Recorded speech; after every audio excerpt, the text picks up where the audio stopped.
सभी पत्रकार साथियों का स्वागत है। बहुत ही गंभीर विषय पर मैं बात करने के लिए आपके पास आया हूं।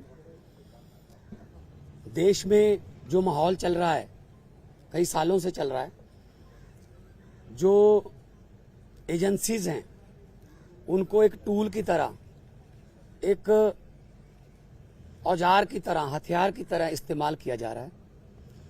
कोई भी विपक्ष का नेता, कोई भी विपक्ष का कोई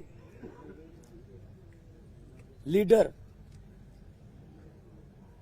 अगर बीजेपी के जुल्म जबर के खिलाफ बोलता है तो उसके घर पे ईडी आती है, उसके घर पे सीबीआई आती है, इनकम टैक्स आती है। और ये अनडिक्लेयर्ड इमरजेंसी की तरह देश के हालात हो गए हैं। ये बात आज मैं इसलिए कह रहा हूं कि यही बात आडवाणी जी ने कही थी कि अनडिक्लेयर्ड इमरजेंसी वाले हालात हो जाएंगे। तो आज हालात वही हैं।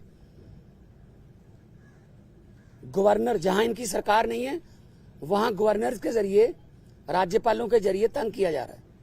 मैं भी उसका पीड़ित हूं। एक केरला के मुख्यमंत्री अभी जंतर मंतर पर आके गए।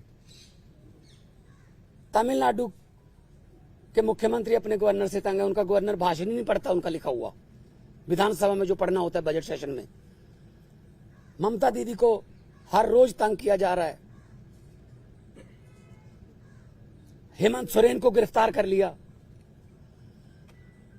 दिल्ली में अरविंद केजरीवाल साहब को जब भी कोई काम करते हैं एलजी टांग अड़ाता बीच में। सुप्रीम कोर्ट के जरिए सरकार चलानी पड़ रही है। हम भी सुप्रीम कोर्ट में पहुंचे हुए हैं। आरडीएफ का पैसा 5500 करोड़ रूरल डेवलपमेंट फंड का पंजाब का रोका हुआ है। नेशनल हेल्थ मिशन का पैसा रोका हुआ है। 8000 करोड़ से ज्यादा पंजाब का पैसा रोक रखा है। हम कोई भीख थोड़ी मांगते हैं, वो हमारे टैक्स का पैसा है, पंजाब के लोगों का हिस्सा है, वो योगदान है। फिर गवर्नर्स के जरिए सुप्रीम कोर्ट में मुझे जाना पड़ा गवर्नर के खिलाफ कि जी बजट सेशन नहीं होने दे रहे। सुप्रीम कोर्ट में स्टालिन जी सुप्रीम कोर्ट में, केरला के मुख्यमंत्री सुप्रीम कोर्ट में, अरविंद केजरीवाल जी, हर बात पे सुप्रीम कोर्ट में जाना पड़ रहा था। सुप्रीम कोर्ट के 5-0 के बेंच ने कहा सर्विसेज जो हैं वो अरविंद केजरीवाल जी के पास, सरकार के पास रहनी चाहिए। सुप्रीम कोर्ट का 5-0 का फैसला नहीं माना। उसी दिन ऑर्डिनेंस जारी करके कहते नहीं, अरविंद केजरीवाल को काम नहीं करने देंगे हम। क्या अस्पताल बनाने वाला, आज दिल्ली में अस्पताल बनाने वाला, जिसने पूरे देश में हेल्थ क्रांति लेके आई, पैरासीटामोल की छोटी सी टैबलेट से लेके 40-50 लाख जो टेस्ट हैं फ्री हैं। आप लोग भी जाते होंगे, आपके रिश्तेदार, भगवान ना करे कोई ऐसी बीमारी हो। अस्पताल बनाने वाला जेल के अंदर सत्येंद्र जैन। दिल्ली में स्कूल बनाने वाला, जिसने लाखों बच्चे, गरीबों के बच्चे नीट, एमबीबीएस, आईआईटी में जाने योग्य कर दिए, मनीष सिसोदिया जेल के अंदर है। राज्यसभा में मोदी जी के खिलाफ उठ के बोलने वाला संजय सिंह अंदर है। अभी अरविंद केजरीवाल साहब को ले गए। मतलब मुझे समझ नहीं आती कि देश में लोकतंत्र है कहां है। टीवी पत्रकार कोई अगर ऐसी रिपोर्टिंग कर दे, पत्रकार को पकड़ के लेके जाते हैं। कोई यूट्यूबर के बारे में, कोई यूट्यूब वाला कोई बोल दे कुछ, उसके लिए कानून लेके आए, ये आपका कंटेंट जो है ये भड़काऊ है, हेट स्पीच माना जाएगा इसको। सबसे ज्यादा हेट स्पीच कौन देता है देश में? सबसे ज्यादा हेट स्पीच बीजेपी वाले देते हैं। गोली मारो, ये आतंकवादी हैं, इनको वोट दोगे तो आपके घरों में आएंगे। मतलब ये हेट स्पीच तो ये है ना। हम तो काम की राजनीति करते हैं, हम नाम की राजनीति नहीं करते। मैं पंजाब का 2 साल हो गए मुख्यमंत्री बने हुए। 2 साल में 43,000 सरकारी नौकरी देके आपके सामने खड़ा हूं। 2 साल में हमने 829 आम आदमी क्लिनिक बना दिए। 1.25 करोड़ से ज्यादा लोग वहां पे आके दवाई लेके ठीक होके चले गए। क्या ये काम नहीं करनी चाहिए हमें? वो आम आदमी क्लिनिक को बंद कराने के लिए नेशनल हेल्थ मिशन का पैसा रोक रखा है। ये ना बनाओ जी। फिर 26 जनवरी की परेड में पंजाब की झांकी नहीं हुई। क्यों जी? आजादी में 80% योगदान हमारे बुजुर्गों का, हमारे पुरखों ने कुर्बानियां दी। और 15 अगस्त और 26 जनवरी आप पंजाब के बिना मना लोगे? कैसे मना लोगे? How dare you are. किसने, वो होते कौन है शहीद भगत सिंह की झांकी को, जिसमें शहीद भगत सिंह, करतार सिंह सराभा, लाला लाजपत राय, मदन लाल ढींगरा, जलियांवाले बाग का कांड, जिसमें वो थे झांकी में, उनको रिजेक्ट करने वाले ये कौन होते हैं? ये भगत सिंह से बड़े हो गए, जिन्होंने देश लेके दिया, अब उन्हीं के खिलाफ कर रहे हैं। मुझे तो ये शक है, अगर इनका बस चले तो ये राष्ट्रीय गीत जन गण मन से पंजाब का नाम निकाल देंगे। अगर इनका बस चले तो इतनी नफरत करते हैं ये पंजाब को। और पंजाब वो है जो पूरे देश का पेट भी पालता है। 532 किलोमीटर हमारा बॉर्डर है पाकिस्तान के साथ। हमारे बेटे आज कारगिल से लेके पंजाब के लड़के खड़े हैं सीना तान के। कोई भी दुश्मन की तरफ से कोई गोली आती है, सबसे पहले पंजाबियों का सीना है। तो ये इतना हमें नफरत करते हैं। अब अरविंद केजरीवाल ने क्या किया? हम कहते रहे कि ये गिरफ्तार करेंगे, बहाना ढूंढ रहे हैं। मुझे ये बता दीजिए टाइमिंग क्या है? ये क्या चाहते हैं? विपक्ष का कोई भी नेता इस इलेक्शन में चुनाव प्रचार ना कर पाए। ये इलेक्शन छीनना चाहते हैं। 3 दिन पहले रशिया में क्या हुआ? 88% वोट पुतिन। 2030 तक, आगे 40 तक भी जाएगा। और जो 12% है वो खराब हुई वोट है, उनके खिलाफ नहीं वोट डाल सकता कोई। तो ये भी तो पुतिन के रास्ते पर ही चल रहे हैं। फिर ये डिक्टेटरशिप है। आप रात को 8 बजे आ जाओ घर, 9 बजे तक सर्च करते रहो, उसके बाद ले जाओ, फिर देखते हैं बाद में रिमांड मांगेंगे, ये करेंगे, वो करेंगे। अरे एक देशभक्त बंदा है वो। अगर पैसे कमाने होते, IRS ऑफिसर है Arvind Kejriwal, commissioner income tax का, उनकी पत्नी भी IRS commissioner, Indian revenue service में। पैसे कमाने होते तो अपनी अच्छी भली नौकरी क्यों छोड़ते? तो इनको यही लगता रहता है कि हमारी तरह सारे ही, देखो साधु को सभी लोग साधु लगते हैं, चोर को सब चोर लगते हैं। इनके इलेक्ट्रिक बॉन्ड का क्या हुआ? 8,000 करोड़ के आसपास जब इलेक्ट्रिक बॉन्ड निकले हैं, कहते वो तो चंदा है। अच्छा, अगर कोई अच्छे काम करे कहते नहीं तेरा धंधा है। अभी मैं परिवार से मिलके आया हूं, बेटा और बेटी हैं, आगे के एग्जाम देने हैं उन्होंने, किसी से मिलने जाना है, कोई किताबें सिलेबस की, उनको बाहर नहीं निकलने दे रहे। रिश्तेदारों के फोन आ रहे हैं, ये पुलिस से परमिशन लेनी पड़ रही है कि सर प्लीज इनको भेज दो अंदर। नहीं जी, 2 बंदों को ही भेजेंगे, ये 4 हैं। हद है। बच्चों का क्या कसूर है जी? उनकी पत्नी का क्या कसूर है जी? तो ये सब कोई इनका किसी, मुझे ये बता दीजिए किसकी मानते हैं ये? सुप्रीम कोर्ट की मानते हैं? नहीं मानते। इलेक्शन कमीशन की मानते हैं? नहीं मानते। CBI की मानते हैं? नहीं मानते। नीति आयोग की मानते हैं? नहीं मानते। ये तो कमाल है। मतलब मैं ही मैं, हर जगह मैं ही मैं। सो ये बहुत ही निंदनीय है। आम आदमी पार्टी अब छोटी पार्टी नहीं है। 10 साल में राष्ट्रीय पार्टी बन गई। 10 साल में 2 राज्यों में हमारी सरकारें हैं। 10 हमारे राज्यसभा के मेंबर हैं, 1 हमारा लोकसभा का मेंबर है, 5 MLA हमारे गुजरात में हैं, 2 MLA हमारे गोवा में हैं, मध्य प्रदेश में सिंगरौली में हमारी मेयर है, और चंडीगढ़ का मेयर हमारा है। और वो तो पता होगा ना चंडीगढ़ का मेयर कैसे बना? फिर वो तो पता ही होगा ना कि ये डेमोक्रेसी है। फिर कैसे गिन रहा था वो? 36 वोट गिनने थे, 36 वोट गिनने थे, 36 वोट। कैमरे लगे हुए थे। कैसे गिन रहा था? ऐसे वोट देख के। जब सुप्रीम कोर्ट गए तो जस्टिस साहब ने कहा कि दिखाइए कहां है वोट। ये वो 8 के 8 वोट उन्होंने वैलिड करार दिए। और पहली बार हुआ है जुडिशियल हिस्ट्री में कि कोई मेयर का नाम सुप्रीम कोर्ट ने जारी कर दिया कि ये मेयर होगा। तो अगर 36 वोट में से 8 वोट खराब कर दिए, मतलब ऑलमोस्ट 25%। मुझे इस बात का कोई हैरानी या खुशी नहीं है कि हमारा मेयर बन गया। मुझे इस बात की बहुत चिंता है कि 36 वोट में से 8 खराब कर दिए। अभी 4 जून को 92 करोड़ वोट गिने जाएंगे, उनमें क्या करेंगे? ये वोट कहीं डलता है, जाता कहीं और है, जीतता कोई और है। ये इन्होंने इलेक्शन को ऐसे समझ रखा है जैसे बस अब हमारा ही काम है। हम कहते रहे, पिछली बार भी अरविंद केजरीवाल जी ने कहा था कि अगर ये आ गए ये संविधान बदल देंगे, और बाबा साहब का, डॉक्टर भीमराव अंबेडकर जी का संविधान बचाना है। अभी जो देश में चल रहा है पूरी दुनिया देख रही है, उसको सबको पता है।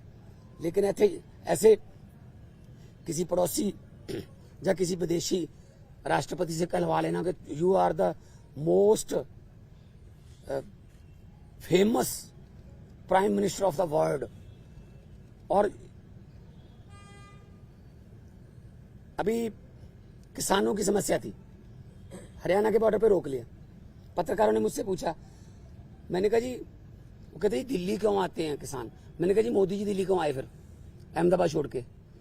कहते जीत के आए हैं। मैंने कहा जो जहां जीत के आएंगे वो देश का राज करने के लिए, तो वहीं पे आएगा सारा देश, उनको दिल्ली क्यों नहीं आने देते? मैं लाहौर भेजूं उनको?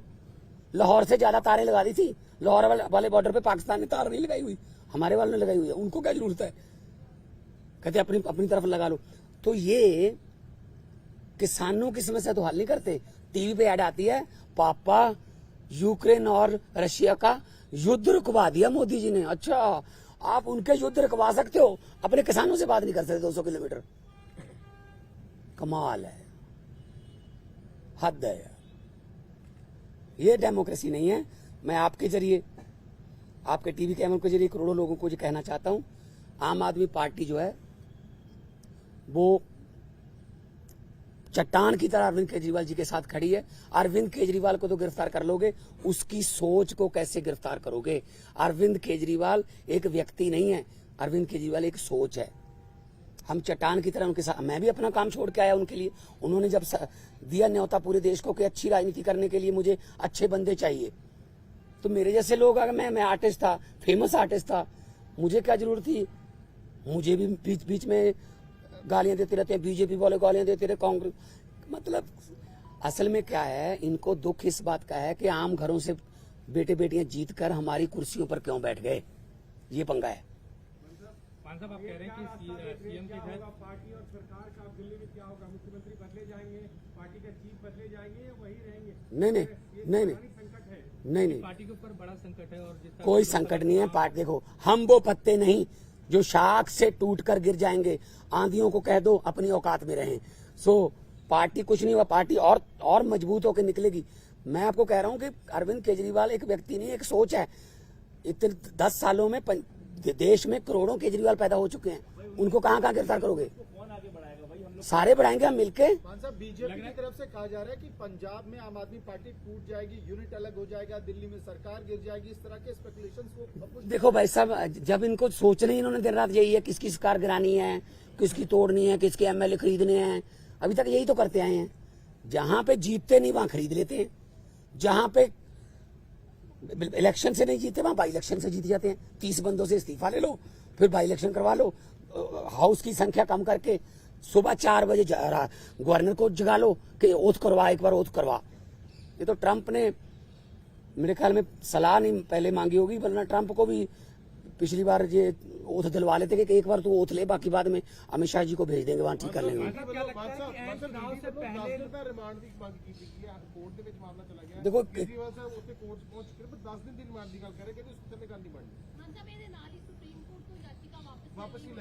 ਉਹ ਤਾਂ ਦੇਖੋ ਸਾਡਾ ਲੀਗਲੀ ਫੈਸਲਾ ਹੈਗਾ ਕਿ ਅਸੀਂ ਨੀਚੇ ਵਾਲੀ ਕੋਰਟ ਦੇ ਵਿੱਚ ਹੀ ਜਾਵਾਂਗੇ, ਪਰ 10 दिन ਦਾ ਰਿਮਾਂਡ ਮੰਗਣਗੇ, 15 ਦਾ ਮੰਗਣਗੇ, फिर जुडिशियल रिमांड होगा, फिर जमानतां कैंसिल कराओगे, आ होगा। जब किसी की मानते ही नहीं है, या तो 5-0 का फैसला ही नहीं माना जब सुप्रीम कोर्ट का, तो किस पे भरोसा करेंगे? तो इसलिए हमें कोई डर नहीं है। ये कोर्ट फैसला करेगी कि कितना रिमांड देना है। मान जी, हाँ। कोर्ट में अभी कहा गया कि केजरीवाल इस पूरे मामले के मुख्य आरोपी है, इस पर आपकी क्या प्रतिक्रिया है? केजरीवाल क्या क्या कहा? इस पूरे मामले में मुख्य आरोपी है। असल में बीजेपी को खत्म करने में मुख्य आरोपी वही है। बीजेपी को डर ही वही है कि यार केजरीवाल अगर आ गया ना, ये हमें इससे डर है। उनको कांग्रेस से क्या डर? उनको बाकी पार्टियों की पता नहीं कितने इतनी बड़ी बड़ी फाइलें बना के रखी हुई हैं, झूठी सच्ची बना के रखी हुई हैं। एक ही पार्टी है जिससे बीजेपी को डर लगता है, आम आदमी पार्टी, क्योंकि इतना तेजी से जा रही है आगे। तो इनको लगता है यार ये जहां भी जाते हैं, तो अभी पंजाब में देख लेंगे। पंजाब में हमने कहा है 13-13 जीरो का, अभी दिल्ली में अच्छा जा रहा है, अभी कुरुक्षेत्र में, गुजरात में, हम सब जगह पे जाएंगे। तो इसीलिए उनको मुख्य आरोपी लग रहा है। जो भी भारतीय जनता पार्टी के लिए खतरा है वो मुख्य आरोपी है। मतलब इंडिया अलायंस के बड़े लीडर्स आज इकट्ठा हो रहे हैं। इंडिया अलायंस के बड़े लीडर्स की मीटिंग है अरविंद केजरीवाल की गिरफ्तारी को लेके। अब वो चिंतित हैं कि पहले हेमंत सोरेन की गिरफ्तारी हुई, अब अरविंद केजरीवाल की हो रही है, तो इकट्ठा स्ट्रैटेजी बनाने की तैयारी में है क्या आप लोग? बिल्कुल बिल्कुल मीटिंग करेंगे। मैं भी उस मीटिंग में जाऊंगा। पहले भी मैं सभी मीटिंगों में जाता रहा हूँ, अरविंद जी के साथ जाता रहा हूँ मैं, चाहे बेंगलोर हो, मुंबई हो, पटना हो। तो इंडिया अलायंस में जो मीटिंग होगी उसमें, क्योंकि ये मामला अकेला अरविंद केजरीवाल का नहीं है, ये मामला डेमोक्रेसी को बचाने का है, ये मामला लोकतंत्र को बचाने का है। ਗੱਲ ਹੋਈ ਹੈ 2 ਘੰਟੇ ਕੱਲ ਪੂਰੀ ਜਿਹੜੀ ਹੈ ਛਾਨਬੀਨ ਚੱਲੀ ਹੈ। ਕਹਿੰਦੇ ਕਿ ਨਿਕਲ ਕੇ ਕੁਝ ਨਹੀਂ ਸਾਹਮਣੇ ਆਇਆ, ਪਰ ਫਿਰ ਵੀ ਜਿਹੜੀ ਹੈ ਇਹਦੀ ਕੀ ਜਗ੍ਹਾ ਹੈ ਪਰਿਵਾਰ ਨੇ ਮਾਨ ਸਾਹਿਬ ਇਹ ਵੀ ਦੱਸੋ। परिवार हौसले चाहे देखो, केजरीवाल साहब की जो पत्नी है, उन्होंने कोई पहली बार नहीं ऐसा देखा। रामलीला ग्राउंड से पार्टी निकली, कितने दिन अनशन चलते रहे, जेल में भी पहले जाते रहे। तो ये ऐसी बात नहीं है कि परिवार में कोई शिकन नहीं है। हाँ, लेकिन आम आदमी पार्टी को जो ये कह रहे हैं कि डीरेल कर देंगे, प्रचार नहीं करने देंगे, ये इनकी गलतफहमी है। क्योंकि प्रचार में तो हम दुगना तिगना जो जोश है उसके साथ जाएंगे। और हमारे सभी अभी मैं जाऊंगा अपना गोपाल राय जी से, पंकज गुप्ता जी से, सबसे जो है हमारी पीएसी है, हाई कमांड है, उनके साथ मीटिंग करूंगा। अभी ये आज शाम तक फाइनल कर लेंगे, आज शाम तक फाइनल कर लेंगे। ये इंडिया अलायंस के कौन से नेता दिल्ली आ सकते हैं, मीटिंग करनी है, पीसी करनी है, जो भी हम करेंगे। लेकिन हम इस कितना है, हमारा अलायंस जो है वो बिल्कुल बिल्कुल मजबूत है। अलायंस के पूरे साथियों ने विरोध भी किया है, और आने वाले दिनों में और ज्यादा हम इलेक्शन कमीशन को भी लिखेंगे कि एक नेशनल पार्टी के नेशनल कन्वीनर को आप पकड़ के आप उस समय जब प्रचार करने जा रहा है, तो ये क्या डेमोक्रेसी हो गई? आपने शिवसेना तोड़ दिया, आपने, है जी, आपने शरद पवार की पार्टी तोड़ दी, ठीक है, आपने जो चाहते हो कि इसको तोड़ दो, इसका चुनाव चिन्ह छीन लो, इसका ये छीन लो। ये छीना छपटी ज्यादा देर नहीं चलती। मैं इतना झूठ चल रहा है देश में, मैंने पार्लियामेंट में भी कहा था, ये क्या कर रहे हैं, ये देश को तोड़ने की बातें कर रहे हैं। ये देश के टुकड़े, असल में टुकड़े टुकड़े गैंग ये हैं जो देश को तोड़ने की बातें कर रहे हैं। मैंने पार्लियामेंट में बोला था कि लंबे सफर को मीलों में मत बांटिए, कौम को कबीलों में मत बांटिए। एक बहता दरिया है मेरा भारत देश, इसको नदियों और झीलों में मत बांटिए। हमारी पार्टी जो है वो बहुत जोश में है, जगह जगह पे आज पूरे देश में विरोध भी किया है। और अरविंद केजरीवाल इस संकट के समय से बड़े नेता बन के उभर के आएंगे। और लोगों को आज पता चल गया कि कैसे ये दमनकारी नीतियां जो इनकी बीजेपी की हैं, कि लोकतंत्र में अगर हम नहीं जीते, जो जीत गया उसको दबा लो, ये चलेगा नहीं। आपके ऊपर में ज्यादा जिम्मेदारी आ गई, क्या लगता है कि आप उस भूमिका में होंगे, केजरीवाल जी वाली भूमिका में? नहीं, देखिए पता क्या, मैं पहले भी जाता रहा हूँ, ऐसी कोई बात नहीं है, मेरे लिए कोई नई बात नहीं है। अरविंद जी मेरे पे बहुत, मेरे बड़े भाई हैं, वो बहुत यकीन करते हैं, और जाएंगे जहां भी मुझे, हमें मौका मिलेगा। आने वाले दिनों में गुजरात भी जाऊंगा, कुरुक्षेत्र भी जाऊंगा। आने वाले दिनों में जहां जहां मुझे पार्टी ने कहा मैं जाऊंगा। मैं पार्टी का वफादार सिपाही हूँ। पंजाब की सरकार पे जो असर पड़ेगा इस चीज का, कि मान साहब सारियां जिम्मेदारियां बड़ी यार भाजपा ਦੀਆਂ ਕਿੰਨੀਆਂ ਸੀਟਾਂ ਨੇ ਪੰਜਾਬ 'ਚ ਦੱਸੀ? किन्नियां ने दस हैं? 2। अब 117 में से 2 हैं। 92 वालों को सवाल पूछ रहे हो आप कि भाजपा कहती है ये होगा। ये ख्याली पलावा उनके, ये आम आदमी पार्टी के जो हमारे एमएलए है ना, वो बिकाऊ नहीं है। बिकाऊ कीमत उसकी लगती है जो मंडी में हो। हमारा जो एमएलए हैं, हमारे जो पार्टी के वॉलंटियर हैं वो बिकाऊ नहीं है, वो मंडी में ही अवेलेबल नहीं है, कीमत क्या लगाओगे उनकी। ਮਾਨ ਸਾਹਿਬ ਪੰਜਾਬ ਦੇ ਵਿੱਚ ਅਲਾਈਅੰਸ ਨਹੀਂ ਹੈ, ਇੰਡੀਆ ਅਲਾਈਅੰਸ ਨਹੀਂ ਹੈ, ਪਰ ਇਸ ਦੇ ਬਾਵਜੂਦ ਕਾਂਗਰਸ ਦੇ ਜਿਹੜੇ ਵੀ ਵਿਧਾਇਕ ਨੇ ਉਹ ਇਸ ਚੀਜ਼ ਨੂੰ ਨਿੰਦਾ ਕਰ ਰਹੇ ਨੇ ਜਿਸ ਤਰੀਕੇ ਦੇ ਨਾਲ ਪਰ ਗ੍ਰਿਫਤਾਰੀ ਉਹਨਾਂ ਨੇ ਹੋਈ ਹੈ। ਸੈਲੀਬ੍ਰੇਟ ਵੀ ਕੀਤਾ ਇਸ ਚੀਜ਼ ਨੂੰ, ਕਹਿੰਦੇ ਕਿ ਇੱਕ ਪਾਸੇ ਰਾਹੁਲ ਗਾਂਧੀ ਦੇ ਨਾਲ ਖੜਨ ਦੀ ਗੱਲ ਕਰ ਰਹੇ ਆ, ਪਰ ਪੰਜਾਬ ਕਾਂਗਰਸ ਦੇ ਲੀਡਰ ਸੈਲੀਬ੍ਰੇਟ ਕਰ ਰਹੇ ਆ। ਕਿਹੜੇ ਲੀਡਰ ਪੰਜਾਬ ਕਾਂਗਰਸ ਦੇ ਪੰਜਾਬ ਕਾਂਗਰਸ ਚ ਭਾਵੇਂ ਲੀਡਰ ਹੈਗੇ ਉੱਥੇ, ਪੰਜਾਬ ਕਾਂਗਰਸ ਲੀਡਰ ਹੈਗੇ, ਵੜਿੰਗ ਹੋਣੀ ਹੋਣ ਜਾਂ ਫਿਰ ਖਹਿਰਾ ਹੋਣੀ ਹੋਣ, ਬਾਕੀ ਦੇ ਉਹ ਆਪਸ ਦੀਆਂ ਲੜਾਈਆਂ ਠੀਕ ਕਰ ਲੈਣ ਯਾਰ, ਕਿਹੜੀ ਗੱਲ।